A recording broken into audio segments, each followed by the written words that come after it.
The New York Academy of Arts Summer Undergraduate Residency Program, otherwise known as SURP, is designed as a month that's jammed-packed with opportunities, experiences, and curriculum to not only showcase what pursuing a degree at this institution entails, but it also helps you as an artist experience various weekly intensives that are curated to evolve your artistic understanding of human anatomy through various mediums. You and your fellow cohort are residents of NYAA for about a month. If you're from out of state, you get the opportunity to stay locally to the campus whilst you're taking 5 classes a week. Each class will repeat once per week. During your time as well, you get to occupy one of the studios within the academy, where you are encouraged and expected to not only work on the assignments you are given from your classes, but additionally continue your own artistic practice, as at the end of the residency, there is a curated group showcase for one night only, but we'll get to that later. The different classes we had were as follows. We had a figure drawing class, a figure painting class, a figure sculpting class, an art theory class, and a culture class that each week you and your peers would tour various creative sites that NYC has to offer. Approaching this program as mainly an illustrator was interesting for me, as I don't approach quote-unquote fine arts projects from an aligned viewpoint. Fine arts is all about finding your unique language on how you showcase nuance, detail, and the complex nature of the natural world. An illustration is how you can creatively and imaginatively simplify it. My illustration background was clocked on numerous occasions by the instructors, from the way I worked down to how I hold my pencil. Which is inherently not a bad thing, as this program is designed under the scope of fine arts. However, I often found myself working counterintuitively, which, looking back on that, isn't a bad thing. It's just flexing my brain in a different way. Now, before we continue, let me actually introduce you to some of my peers who attended this program with me. Now, mind you, there was about 49 of us total, and I wasn't able to get many introductions for every single person. So anybody who isn't featured in the mini videos will have their names and socials posted at the end of this section. I highly recommend you going out and showing these artists some support and encouragement. I've met some really dear friends from this program who I miss heavily. Let me shut up and introduce them to you.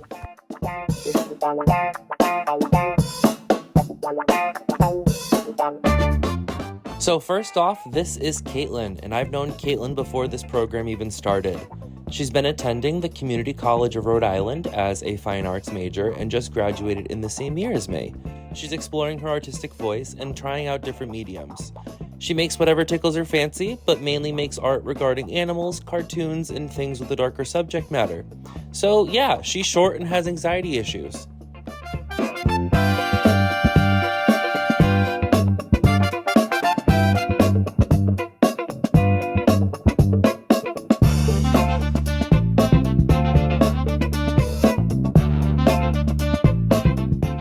Next up, this is Ray. She is the prettiest and also the funniest one in New York City. She makes fine paper art that's worth $1 million. Wait, what? Oh, there was an update. Okay, update, $2 million. Wait, what? We got the numbers wrong again? Okay, scratch all of that. It's worth potentially something that money can't capture. Ray intends on exploring wooden shirts in the future, and what? Another update, she accidentally pooped her pants last week.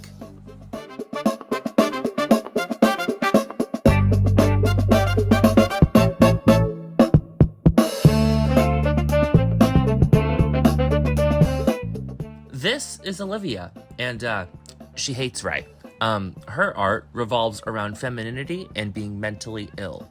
She is, if awesome, was a sauce.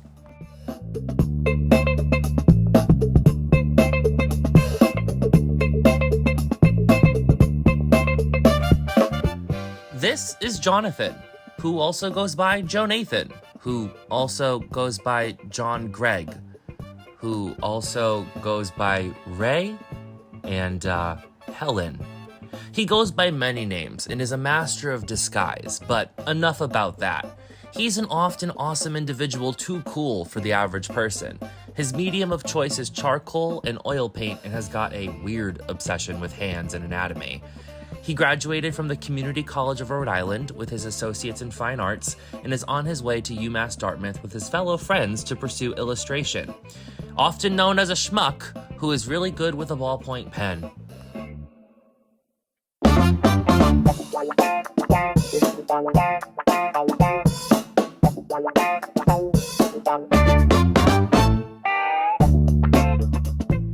Coming up next, this is Piero, the Italian twink. He just got out of high school back in Italy and works primarily with sculpture, but he also dabbles a bit in painting as well. He is a figurative artist exploring themes such as queerness, adolescence, and individuality. Art, New York, and hot guys are all of his favorite things, and he's here to enjoy all three of those things.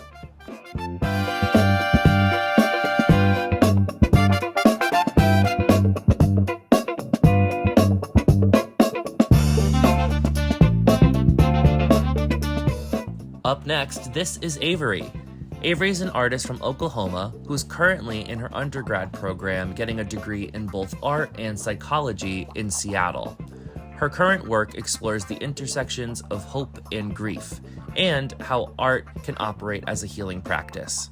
She has loved getting to know everyone in the SURP program and can't wait to see where their art journeys go.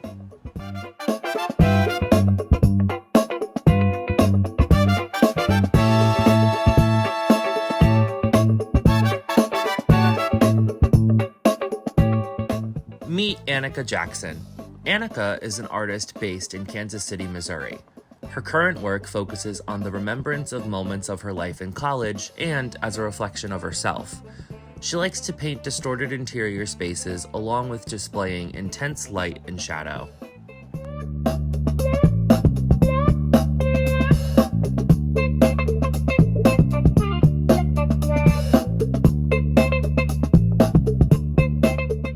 This is Margot. Margot is from Washington State and currently attends Central Washington University. She loves to paint and photograph her friends. Fun fact, we're actually both Scorpio twins, as well as both of us being Enneagram 9s, and we shared a studio during our time at the SURP residency. Her favorite holiday is Halloween, and she is very, very sad to be leaving New York.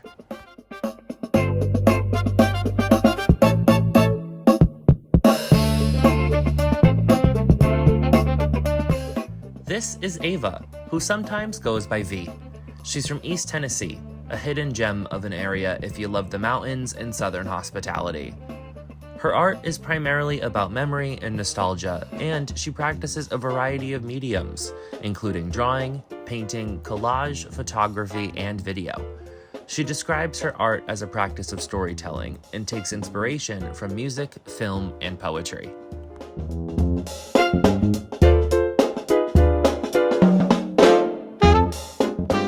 Meet Sophia McDaniels. Sophia is an African-American artist from Atlanta, Georgia, currently studying at the Maryland Institute College of Art.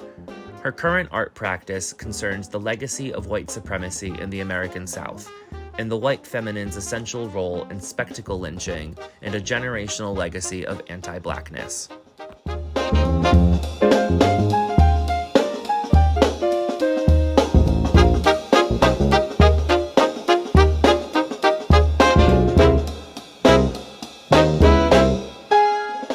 Good golly, this is Caleb Jolly. He's an artist based out of El Paso, Texas. His work focuses on the emotional tensions of relationships and the unknown nature of the future.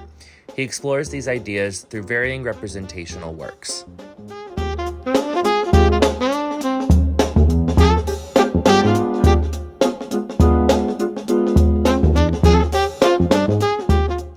Meet Kiana Walters. Kiana is an African-American artist from Brooklyn, New York, whose work speaks on urban life, mental health, and queerness and sexuality in varying forms. These forms range from illustration to comics to animation, fine arts, and more.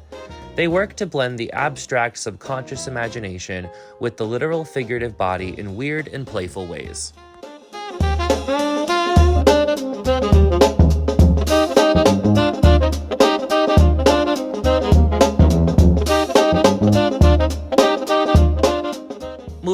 home to one of my other studio neighbors, this is Freya, and she has OCD, so she pays attention to detail and it works out okay.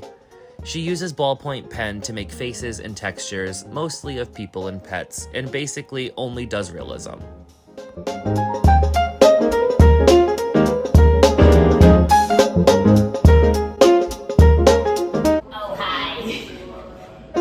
This is Kate, and she lives in the literal depths of hell, aka Phoenix, Arizona. She has dedicated her life to smearing colored mud onto varying surfaces, usually depicting naked ladies. And she also needs to tell my daughter that she's a good-for-nothing, no good, dirty, rotten, gum on the bottom of my damn shoe, mother... And over here we have Lucene, a recent New Mexico transplant. They're a sculptor, photographer, and writer who somehow ended up in the New York Academy of Arts Summer Residency Program. Drawing and painting can really be for anyone. Having lived across the United States, Lucene's work is all about place, the environment, and what we take with us when we move on.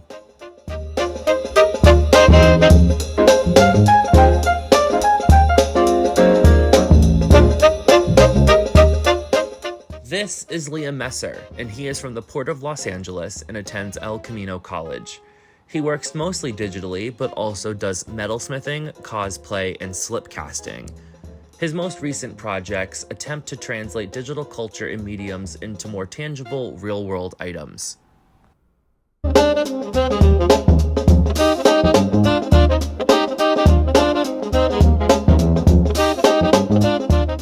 Meet Ariana. She is an interdisciplinary artist from San Juan, Puerto Rico.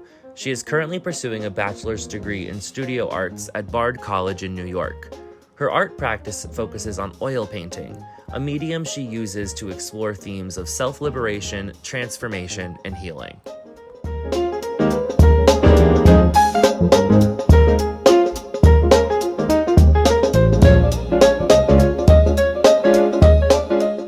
And over here, we have Leslie. Leslie is a French artist based in Lyon. Her current work is all about representing daily joys experienced by the Black community. She loves to play with color, gesture, and light transparency. Abstraction is also a part of the play when she can't find the words to express herself. All of that always with a smile.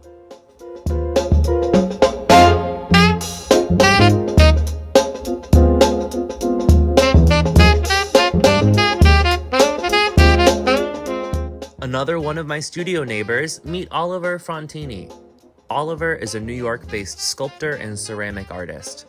He is going into his senior year at Skidmore College, where he majors in fine arts and minors in history. His narrative-based works stem from his lived experience.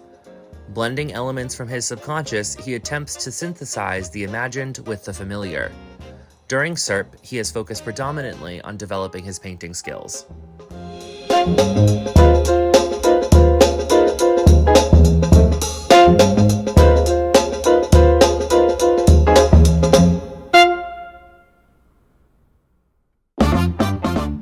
Meet Jim.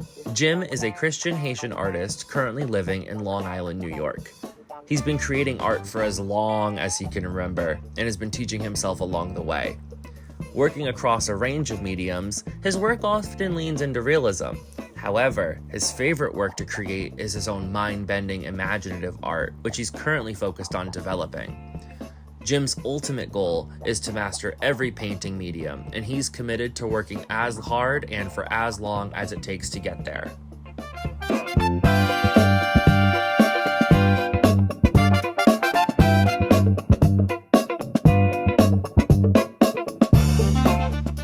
Meet Rob Smith.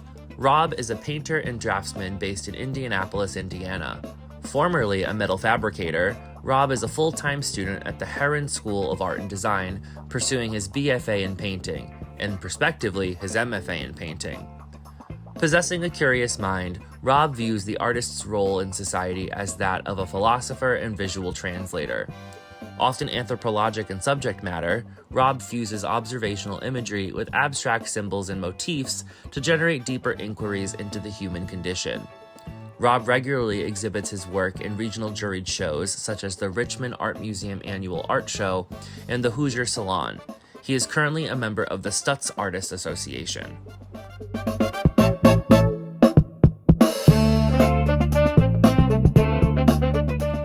Next up, we have Estefania Escobar. Estefania is from Miami, Florida, and recently just graduated from Florida International University. She mostly works in ceramics and fiber art, but also currently does video installation. Her current project is about experimenting ways to incorporate painting into videos in order to translate them into memories.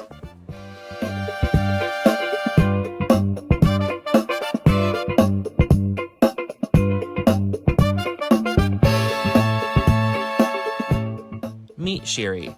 Shiri is a portrait artist originally from Michigan, now based in New York City after spending a few years in Miami Beach. With a background in business and a career in tech, she has made a bold pivot to pursue her passion for painting. Rooted in classical portrait techniques, Shiri's work blends technical precision with a more expressive, whimsical approach, balancing realism with imagination. Her current work is on building a body of work that feels both emotionally resonant and visually unexpected. While she still works in tech, painting has become the core of her creative life, and she's just getting started.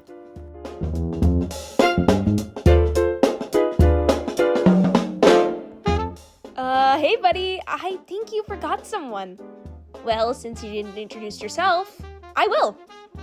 This is Caitlin, by the way. This is Jonathan, who also goes by Lunar Queer Art. Jonathan is an illustrator from Rhode Island who's recently obtained his Associates in Fine Arts degree from the Community College of Rhode Island, and this fall is headed to UMass Dartmouth to complete his BFA in illustration. For him, art is a sanctuary, a place of freedom, and an essential part of his existence. It's where he connects with his inner child and expresses what words can't capture.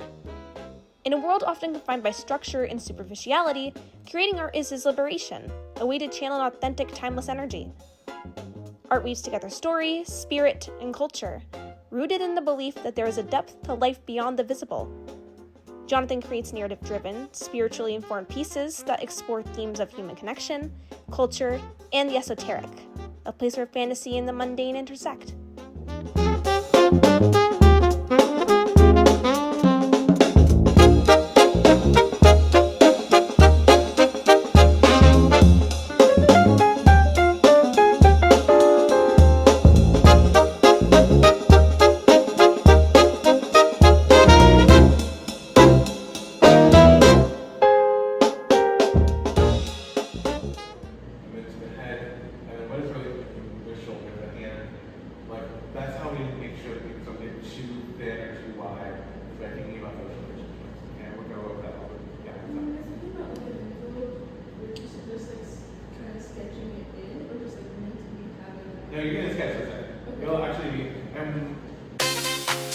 Let's take a look at the work I did from the figure drawing intensive.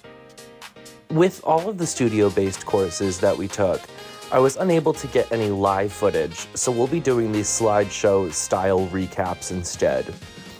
And recording while there's a live model in the room, who could most of the time is nude, isn't necessarily the most respectful thing someone can do, and I wasn't looking to get kicked out of the program, so this will have to do.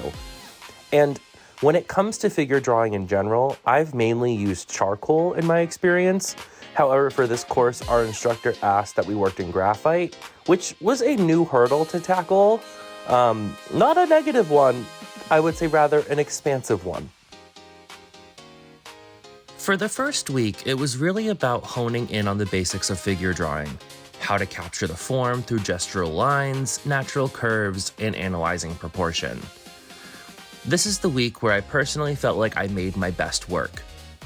I tend to work in a way that's incongruent to the typical ways of figure drawing. One of my previous professors noticed this, yet would allow me to flow through my own current, so to speak, as I would get where I needed to be, even though it was unconventional. Yet in this course, I was challenged to follow specific techniques and modalities, which put a structure in place that I wasn't fully accustomed to. But I wasn't able to produce work that I was fully proud of. However, it was work where I was able to grow and evolve.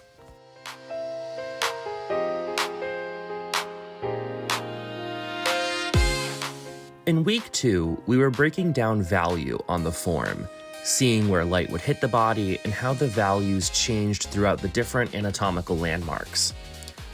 What was interesting about this week was for our final long pose, which we had about an hour for, we were prompted to not use any contour lines, or if we did, they should not be super noticeable in the final piece. Our instructor quoted that our eyes do a lot of the work when it comes to analyzing visual information. We just had to provide the foundational information for the eye to do the rest. I also learned that I really don't pay enough attention to feet, as this drawing's feet are real small. Later that weekend, a figure drawing workshop was held where anybody who wanted to go basically got another opportunity to just be in a studio setting with a model and get some additional practice and feedback from another alumni of the school.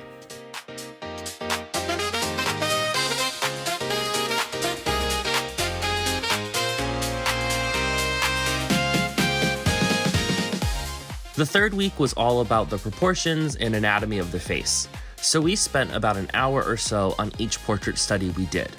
And I got permission from RTA to do one of these portraits in charcoal, which I was very happy about.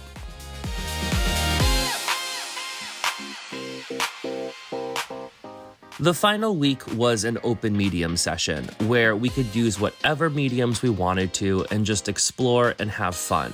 These first two pieces, I was really just focused on capturing value instead of capturing form, focusing on like the planes of light and shadow within the dimensions of the figure. And the final piece, I worked with alcohol-based markers and I believe a little bit of colored pencil to just have fun and see what I could make within the hour time slot. However, this week I wasn't super jazzed by the work I made as we were so close to the end of the residency. In addition, we were about less than 24 hours away from our final group showcase, so we were all in the final push to finish off our pieces to be hung the next day. So personally, I was a tad delirious and exhausted at this point, so I wasn't able to produce the work I usually can within the hour chunk, but again, it was more exploration and expansiveness versus honing any levels of excellence per se.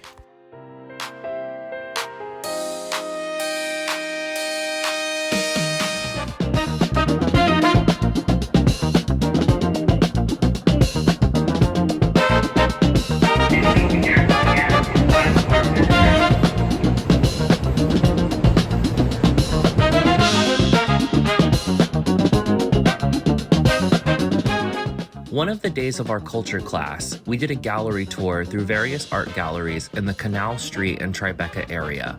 Here are some of the spaces we visited.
When we weren't in the studio or in classes, there was some time to go out and visit some of the local sites in the city.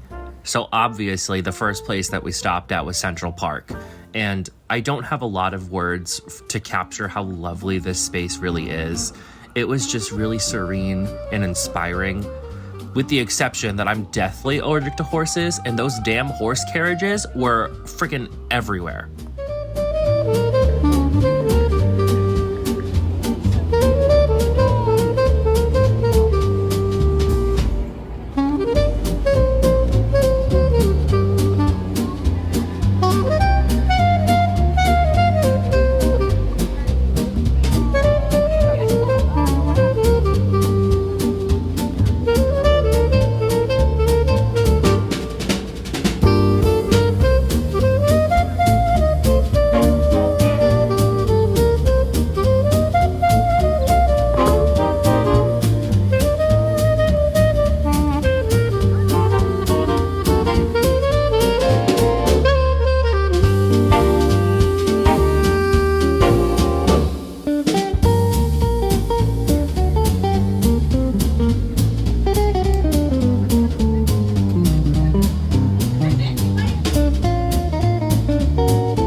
For my painting intensive, we had an assignment to do outside of our class for the first week into the second week, which was to paint a sphere in grayscale just so the instructor could gauge where we're at. Which, also, I guess this would be a good time to go into what the painting intensive was like.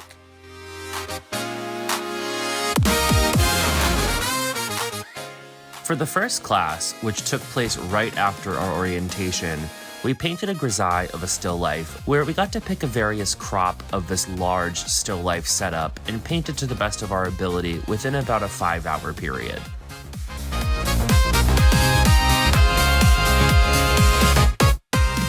For the remainder of the month, we spent each class making progress on a model still life. Similar to how I approach drawing, I do not paint in the correct way with oil paints at all, and personally, that's how I like it. But similarly with this class, I was guided to paint with specific techniques.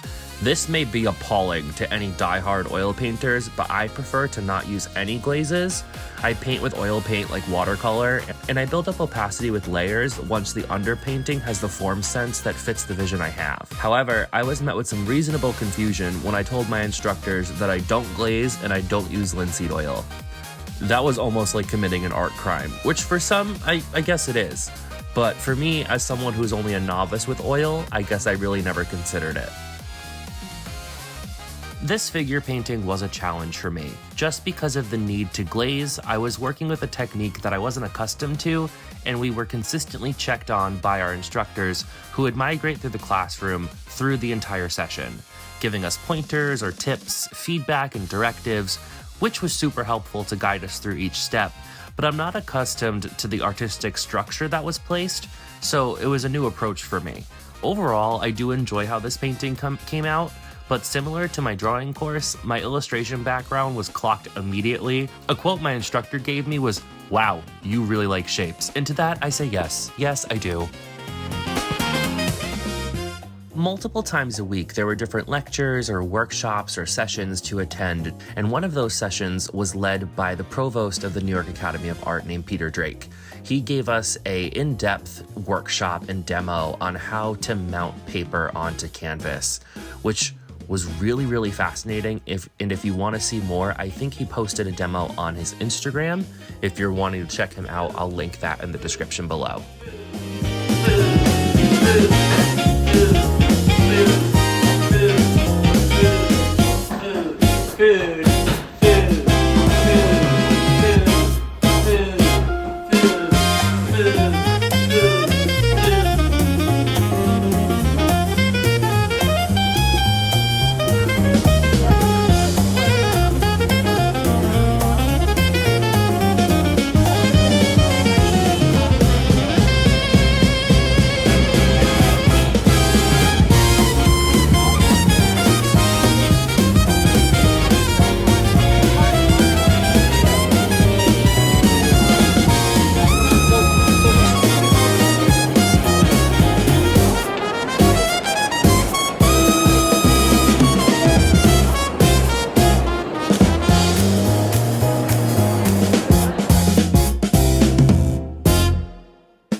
After visiting the Met and seeing a show all about the painter John Singer Sargent, we headed downtown to see the provost Peter Drake's studio, which we were able to witness what a working artist's studio looks like in the city, in addition to asking him questions and just simply engaging with our peers in a non-studio setting.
So shadow shapes. So this is where we just go through, and again, finding general shapes.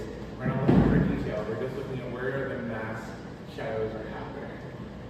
Things range from pure black to pure white. It can be high key, which is light to mid value, and low key, which is mid to dark. Now, let's take a stroll through the Morgan Library and Museum. This space is absolutely incredible with the amount of different work that's there. In addition, you will see some of those spaces that we entered were out of this world, and it's like we just stepped into a completely different era of time, and it's a portal in and of itself. Before we went to the Morgan, we did go to the Frick collection, but unfortunately, you cannot record in the Frick because it's a private collection. So if I were to even dare bring out my phone and photograph, I would have been accosted by any museum guard being like, "Excuse me, I need you to put your phone away." And I was not willing to be that person and make a fool out of myself. So I would recommend, if you're ever in the city, checking out the Frick collection. But I'm gonna shut up. Let's enjoy the Morgan.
think now would be a good time to chat about the figure sculpting intensive. I felt like a fish out of water, as 3D art is not something I dabble in often. I'm strictly a 2D artist, so this was a brand new facet of the art world I've barely swam in. I have done a ceramics course before, but that's nowhere near in comparison to live sculpting a model, at least for me. Like, sculpting a bull can do that. Sculpting an anatomically accurate person to likeness? Yeah, brand new to that. And I have to say, I did really enjoy this class and the material that we learned.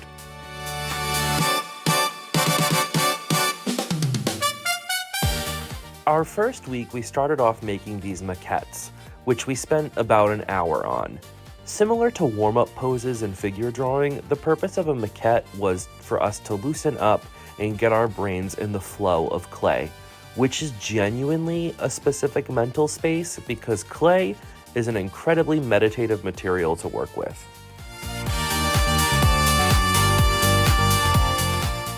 From there, we spent about an hour or an hour and a half doing these turnaround studies of our model. This was for us to look at while we were live sculpting. In addition to the turnaround, our instructor was incredibly generous to give us the correct measurements of the various landmarks of the body, so that way we were able to sculpt everything to scale, or at least within the ballpark.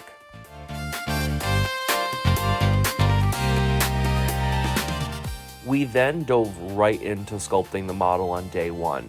We weren't worried about accuracy or sculpting any details yet. Simply, we just wanted to put clay onto our 24-inch armature bases because that's a lot of metal to cover, so that way we could get into the next week starting to dive into some level of detail.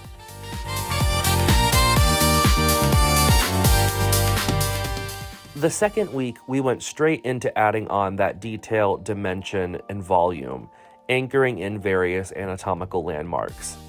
I found myself purposefully avoiding certain areas that just felt daunting to work on, but nonetheless they had to be worked on at some point, except those damn hands. I never really put any detail into the hands, and that's fine with me.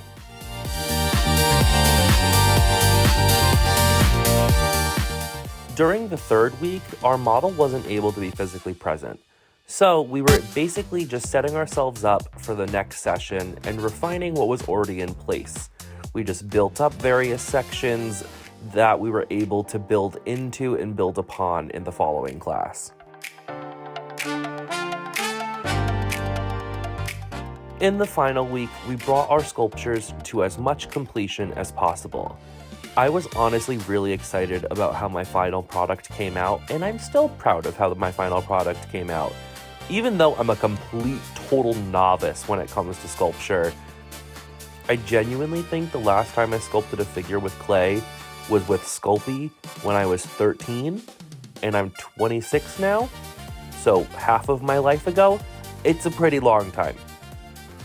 One thing is, unlike the rest of our work we've made throughout the month, we could not take our large sculptures home, and that was due to kiln restrictions and bake times. It just wouldn't have worked out mathematically and time-wise, which was completely fine because we were able to take good quality photos of them to document them for our own archives for the future and so on. And it was pretty cathartic to demo them on the last day. Take a look here.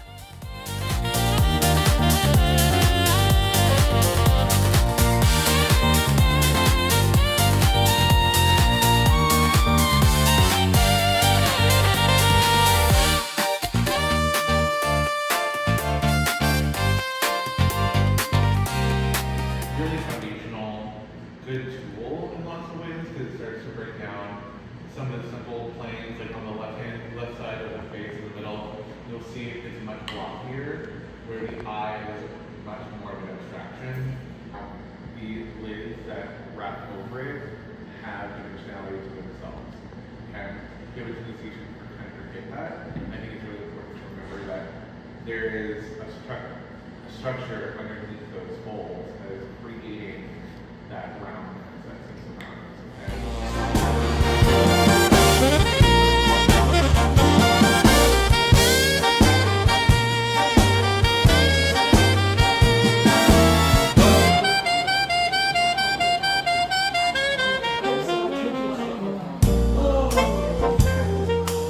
Thank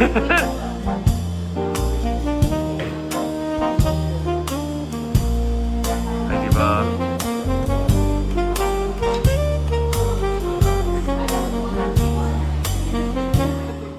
One of the fun excursions we got to do was have a studio visit with artist and professor Melanie Vogt.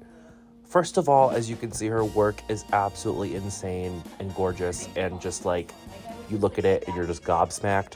But additionally, we got to ask her questions about her career, her practice, her studio, life as an artist. It was just a really wholesome experience to be able to hear and witness another professional artist in the field and see what that looks like for her. Better for me because I'll be like, okay, I have from like 8 a.m. to 11 before the sun's going to start landing on me and burning me, so I have to move quickly. But when I'm working in the studio, I would try to like muster that same energy of like trying to like, you know, almost think of it as an athletic event. And like, because if I'm here looking at a photograph, I can totally be like working on it for like a bazillion years or something, because there's no like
So, right around the time of our final showcase, one of our fellow residents and a friend of mine named Ray was a collaborator on a local art and music showcase.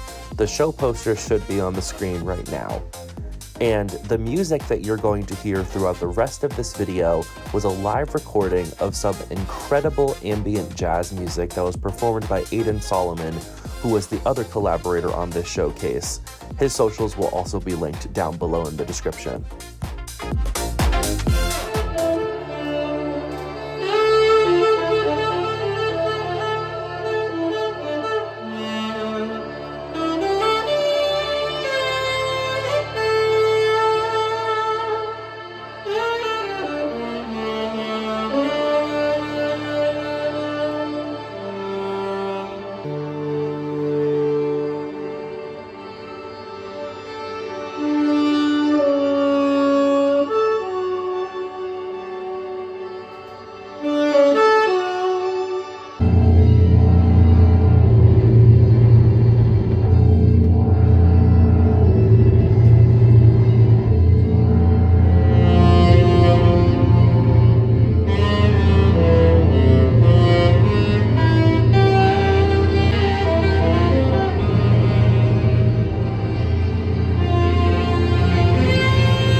While you're watching clips from the MoMA, let me talk a bit about our final showcase.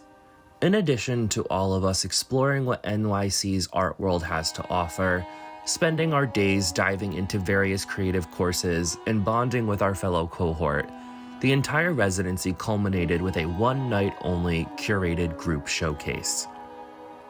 Our prompt and show title was called Elsewhere. Each of us spent our time in our individual studios creating various work that could be considered for entry during our free and spare time. I created a piece called Boundless. Some context. Earlier this year, I sat in on a Painting 3 course, and the assignment throughout this Painting 3 course was creating a parody piece of a classical artwork. I parodied the painting called Springtime by Pierre-Auguste Cote, and my rendition was called Spacetime. During that piece, I really enjoyed how I was painting space and the process of painting space, and my professor, Tyler Voros, recommended that I try a painting where I simply just paint space. And this show title being called Elsewhere was the perfect opportunity to do so.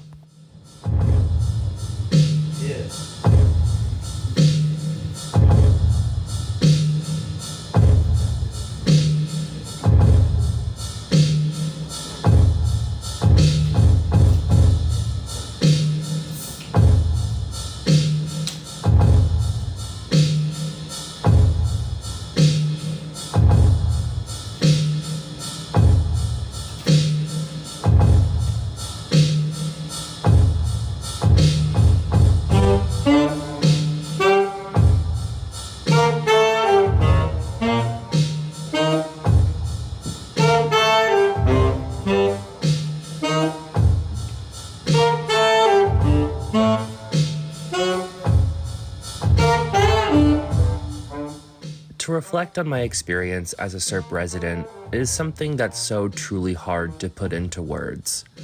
It was a month that felt both like a year and a week. I walked into the residency feeling like I was walking into high school on the first day again.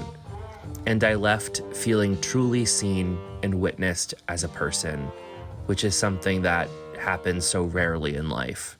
It's such a kindred, sacred, and beautiful feeling to be in a space like this, surrounded by fellow creatives who vibrate on such a similar wavelength of life, passion, inspiration, community, and authenticity. There's been moments in my time away from this experience where all I want is to just go back and be amongst the people I met while I was there.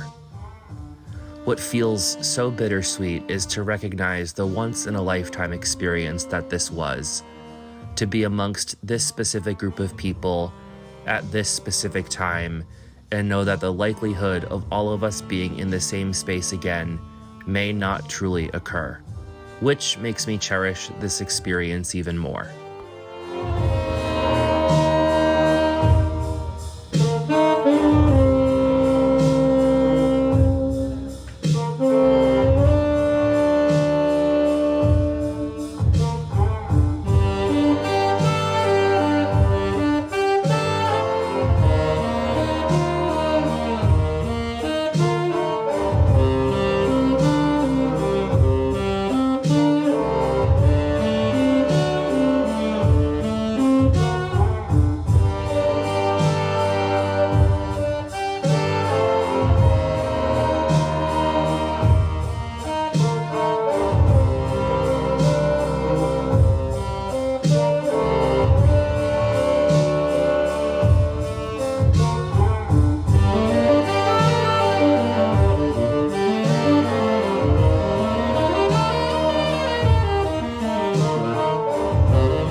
My attendance at SURP was not possible without the assistance from these kind and generous humans who donated to my GoFundMe that I created when I was accepted into the program. Huge thank yous and my gratitude goes out to Diana McVeigh, Tyler Voros, Ann Little, Ethan Higgins, Carolyn Hopkins, John McElroy, Anne Collane, Alyssa Ziegler, LJ Sylvia, Delia Eusenia, James Hunter, Valerie Polano, Nancy Kernan, Marguerite Newton, Deb Thompson, Adrian Chauvin, Becky Wydell, Tammy Ritchie, Nicolette Thoreau, Patricia McCormick, Sharon Lennox, Christine Dupuis, Elaine Pulio, Allison Calderara, the Kerry O'Donnell Memorial Fund, Michael and Kelly Bonacorsi, Bob and Mary Bonacorsi, Carla Bonacorsi Mulhern, otherwise known as Ma Mother, and 2 kind and generous anonymous donations. My attendance at this program would have not been possible without these amazing people who, out of the kindness of their hearts, donated to my GoFundMe. And with that, my summer undergraduate residency program at the New York Academy of Art came to a close. And thank you so much for watching.